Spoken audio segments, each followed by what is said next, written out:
Hello, and welcome to the Brutal Iron Gym podcast, where our goal is to cut through the BS and deliver the brutal truth about topics related to health and happiness. Today's podcast number 1213. The topic is Q&A, and the title is How to Manage Nutrition on Weekends and Social Events. All of my online clients have an online journal that I use to communicate with them. It's a Google Doc. They can write in it 24/7. I respond at least once a week. Try to do it more often as I can. And then they have my phone number for emergencies and kind of quicker things. But the recent check-in with one of my clients, the question of how to manage nutrition on weekends and social events came up. And that was actually the third client this week that asked. So I was like, I need to update my older podcasts on this topic and kind of create a nice podcast, nice resource that people can use that I can also send to clients. Typically, when I reference a podcast in the journal for a client, I'll write a brief description and then give the podcast as like a follow-up, because often the podcast is very good for general information. I like to give them a couple specifics of how to apply it, so that way it's literally actually for them. And then the podcast is like a helpful additive. So today's podcast, what I want to do is go through what that client and I discussed in their journal. And that includes actually a little bit of beginning information about alcohol and candy. And then it leads into the weekends. So I wanted to include all of it just so that way if anybody was interested or wondered what the check-ins looked like, this is a very normal circumstance. So they wrote, it's been really busy, as in they've been really busy lately. Sunday was a bust. 3 drinks and 8 candy. And I said, yeah, that's a bummer. But the drinks and candy may not be a bust automatically. And this client is relatively new to the conversion of thought from specific foods are bad for me to we actually want to track our total food intake, like calories, protein, sugars. And as long as those numbers are correct, we can make progress. We might feel good versus feel bad if we eat good versus quote unquote bad food, but they can actually make progress. What I want them to get the mindset away from is just because they eat a piece of candy doesn't mean the whole day is ruined. And they are constantly beating themselves up for eating foods that they believe are bad foods. And it's just causing them to just spiral. They're never really making progress. They feel like they're making mistakes all the time, but they're looking at the wrong thing. You can actually eat candy and still make progress towards, fat loss, strength, muscle mass, all the gains, everything you want. You can have candy. Just because you had a piece of candy doesn't mean your day's ruined. And that's what I want them to understand. So I wrote, the drinks and candy may not be a bust automatically. What derails our progress is when we have extreme caloric deficits and or extreme caloric surpluses. So if the drinks and candy didn't actually push you over your calorie range for the day, it wouldn't actually ruin progress. It wouldn't make the day a bust.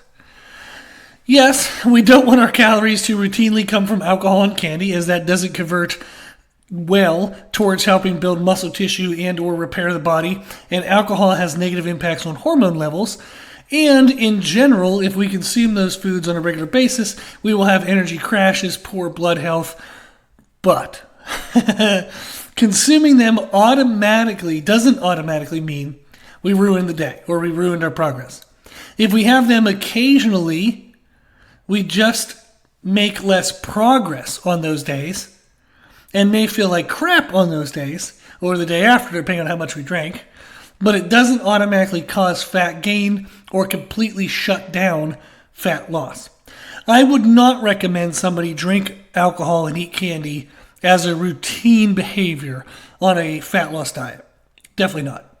But what I want this client to understand, and what I would want anybody listening to the podcast right now to understand, is just because you drank an alcoholic drink, or 2 or 3, just because you had a couple pieces of candy or a bar or a box or whatever it is, don't throw away everything else. just because you ate a couple foods that are quote unquote, bad foods or things you wouldn't typically think are appropriate for a diet, it doesn't mean the net outcome is everything is wasted. Too often people have this black and white mindset where, if I have a drink of alcohol on the weekend, I've ruined the entire weekend. I just threw away a whole week's of progress. No. You just had a drink. You had a couple hundred calories maybe that you didn't plan on having. And if it pushed you over the edge, you didn't lose any body fat during that time period. Maybe you accrued the smallest little percentage of fat in that moment. But you get right back on track, that's a blip.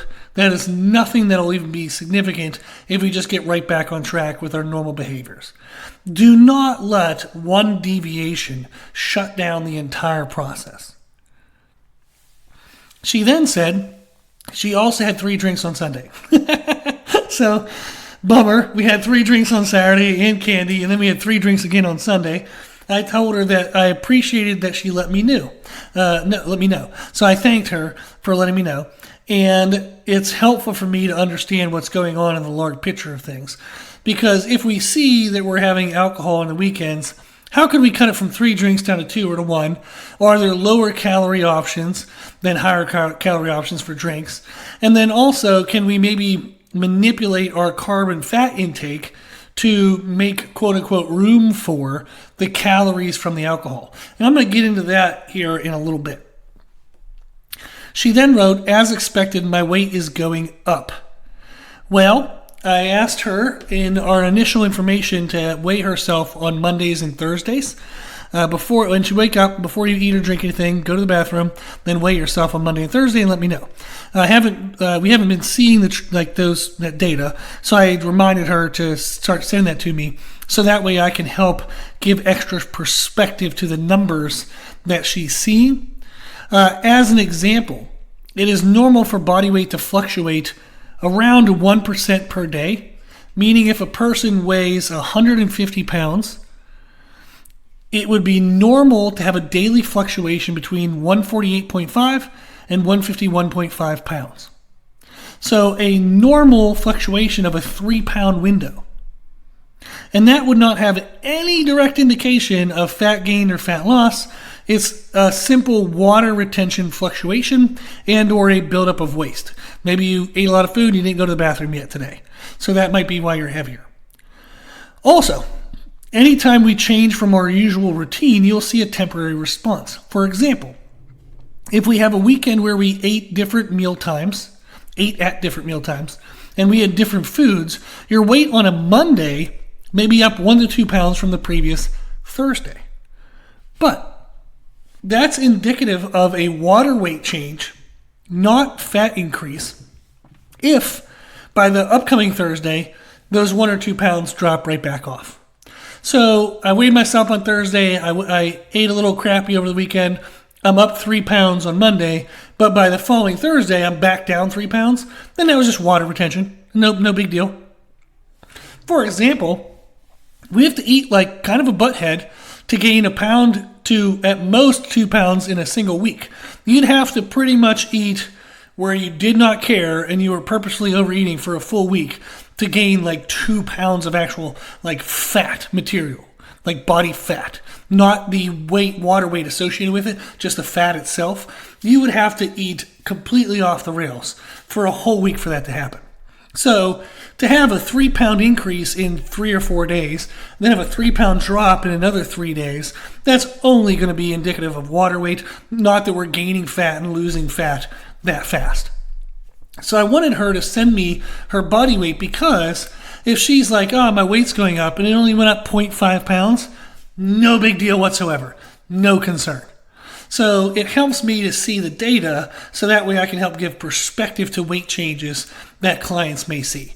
It's amazing how much people will celebrate the reduction of something, say they lost 0.2 pounds, but they'll become just demoralized, defeated, deflated if they were to gain 0.2 pounds.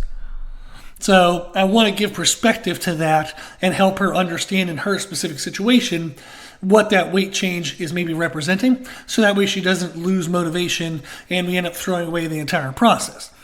She absolutely can still make progress. Even if we are seeing a little bit of a weight increase, it could simply be explained via like water weight change and maybe waste buildup, not actually fat storage. She did say her strength and exercise has been on point. She only missed 2 days in the last kind of a week or so, and that's good. And for her, that's a really good job. Like she's improved. The consistency is definitely moving up. Really happy about that. She then wrote any thoughts around how to manage the weekends. So now we're finally at the title of the podcast. So I gave her a couple little quick tips that I wanted to share in the podcast. Is number 1, eat early. Number 2, front load the day. And number 3, prioritize protein. If you focus on those 3 components, you will have a successful weekend, or at least an opportunity to learn from the weekend. Because we have a perspective now that's guiding our actions. We can see how our actions led to certain outcomes, and we can learn from that. So we're either going to learn things that went well, or we're going to learn things that didn't go well, and we know to try something else next time. So that's the idea. So how do we manage weekends? Eat early, front load the day, and prioritize protein. As for eating early, in order to help reduce extreme deficits and surpluses and cortisol increases. So when we increase cortisol, which happens from significant caloric deficit. So if she wakes up in the weekend, starts being super busy, doesn't eat enough, ends up eating everything at night, cortisol is going to be sky high because she had to spend all day using reserve energy. Her body's going to be very grumpy about that. So when cortisol is high, it reduces fat usage, it promotes fat storage, and it increases water retention. None of that is good. So it's helpful to start the day with a good amount of calories and protein. So that we can keep cortisol low, we can reduce extremes and deficits and surpluses. Now, when I say it's good to start the day with a good amount of calories and protein, how much? Well, that is where we get back to time blocks. I tell clients this on a regular basis. You have undoubtedly heard this as the podcast if you've listened to a couple, is we want to divide our day into 3 sections. If we sleep roughly on average 6 to 8 hours, that means we're awake for 16 to 18 hours a day. If we divide that into 3 6-hour sections, the first 6 hours of being awake is the first 1/3 of the day. We would aim for 1/3 of our calories and protein. In the second 6 hours of the day is the second third of the day. We aim for 1/3 of our calories and protein. In the final hours of being awake is the final third of the day. We aim for the final third of our calories and protein. If we can hit that at least 1/3 target in the first 6 hours on the weekend, we're doing a great job. That can be achieved in one meal, or maybe 2 snack meals, or like a big meal and then a small snack. Doesn't matter. Just however in the first 6 hours of being awake, eat 1/3 of your calories and 1/3 of your protein. If we can do that, we're going to correct a lot of mistakes that people typically make on the weekend, which is they undereat during the day, they overeat at night. That leads into point number 2, which is to front load the day. Again, we're trying to avoid undereating during the day and overeating at night. So we want to aim to consume most of your food during the beginning and middle of the day with the intent to taper the calories down towards the end of the day. Typically, we are less active in the evenings, so to avoid excessive surpluses in the evenings, it's best to aim to consume less calories in the evenings. So if we think of those 1/3, the first 6 hours of the day, I want to have 1/3 of my calories of protein. In the second 1/3 of my day, the second 6-hour block, we have 1/3 of our calories of protein. That then gives you the final third of the day. And you can have the 1/3 of your calories of protein kind of however you want in there, or you can kind of front load it in those 6 hours. So maybe you wake up at 7, so from 7 to 1 p.m. is the first part of the day. Then from 1 to around 7 p.m. is the second part of the day, kind of the middle of the day, but that's definitely tapering into the evening for sure, right? So I might want to bring some of those calories and protein from that final third, bring them into the middle third of the day, and that actually peaks my food in the middle of the day. The 1/3 concept is a general concept. It doesn't have to be literal. It's just a concept. What we really want to do is try to think of eating evenly throughout the day. If a client is able to do that, what we then do is we aim to shift the calories of protein around to better match our activity of the day. Most people's activity follows a bell curve. They get up in the morning, kind of lower activity, super active during the day, lower activity at night. We would want our calories to actually kind of follow that, is where the bulk of our calories and protein come in when the most active we are. If we work out in the morning, that's going to be in the morning hours. If you work out midday, that's the midday hours. If we work out in the evening, that's the evening hours. So the curve of our energy usage should be how we match our calorie and protein intake. So front loading the day, or trying to make sure that she has the majority of her calories and protein in the beginning and middle of the day, really helps us decrease any excess at night. The final thing, the third point, is to prioritize protein. When we're out of our normal routine, protein almost always, 99.9% of the time, drops below our daily needs. When we don't think about it, we don't tend to aim for it, we eat more carbs, and we end up falling short of our protein. To counter this, when you're deciding what to eat during the day, one question can save you. The question is, what in this meal will provide me with protein? When you eat anything during the day, any meal you put together, any food you're going to stuff in your face, ask, what in this meal will provide me protein? If you don't have a definitive answer to that, it's probably going to be a bad meal to eat, in the sense that you're not going to keep the balance of calories and protein that you really want. You're going to end up over consuming carbs and fats. So every time we eat, there should be something in there that's providing a substantial amount of protein. That's a good way for you to make sure that we track and maintain our protein during the day. That helps reduce water retention and kind of soft and pudginess around our midsection that we tend to feel. It reduces muscular tightnesses. It reduces us feeling kind of lethargic and kind of like low energy at the end of the day. It allows us to feel better leading into the next week of training. If we're low on protein on the weekends, we under-recover our muscle and connective tissue on the weekends, and then we go into the next week feeling kind of stiff and beat up a little bit, and that just gets worse and worse every time we do that, and it can kind of build on itself into where we start to have nagging hip, knee, elbow, shoulder issues when we're under-eating our protein on the weekends. She then said that she has some family coming up, like a family visit coming up, and she's a little bit nervous. And I said that's totally reasonable. These moments are learning opportunities. They are moments we can try new tactics and work on developing new habits. You do not have to be perfect in these moments. We just want to have a sense of having tried something in regards to trying to make better choices and trying to implement better habits. Whether the goal works out, whether it works or not. We want to end the moment, end the social event with the sense that we learned something. We either learned an option that did work and we can keep it for the future, or we learned, oh crap, that didn't work at all. Let me try something different next time. So when we're nervous about social events, we're nervous typically because how am I going to do everything perfectly, right? Don't worry about perfect. Just worry about, hey, can I do better than the last time at a social event? The last time at a social event, I ate, half a sheet of birthday cake and drank 4 drinks. Can I eat a quarter of a sheet of birthday cake this time and have 3 drinks? So just can we do better in some way to a small degree, in any way whatsoever, that we can learn from? That's the goal. She then asked, how would she manage nights out? How do you manage like social drinks at night? Well, alcohol contains 7 calories per gram. Our body burns it off as fuel, similar to glucose. There's an enormous difference. I know that. What I'm trying to get across is our body uses it as energy, so we have to account for it. In light of that, we want to treat alcohol calories as if they are carbohydrates.